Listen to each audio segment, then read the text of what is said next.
đạp chùa tụt lùi po lâu đăng lắm ta lẽ này mà đi tùy liền đi na thì đăng lắm này đang lại về thì tùy khá là chìm tao phép này thế là sang chọn bẹc na lại trên khá này chìm trên là sao viêu này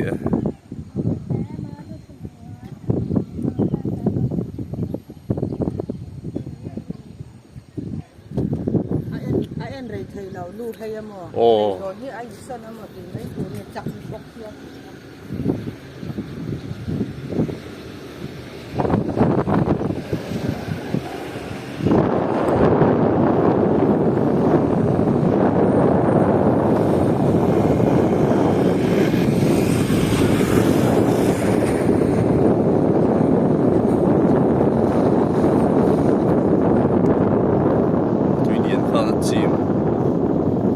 sang phiêu này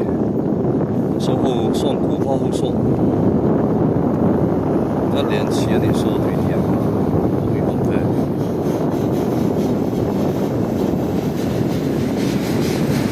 mà sari về ở trên đó cũng quá sao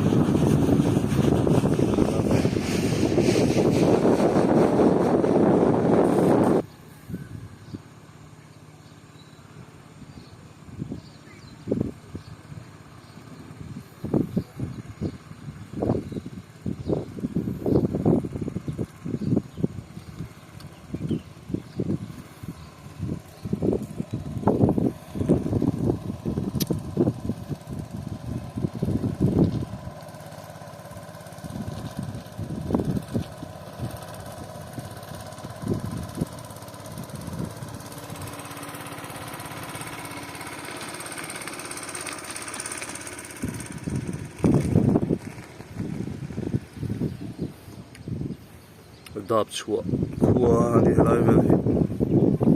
in là tầm thật lâu à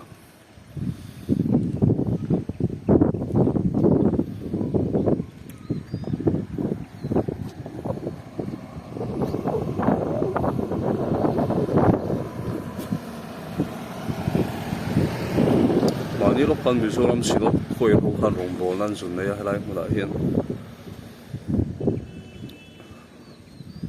lộc quý phiêu này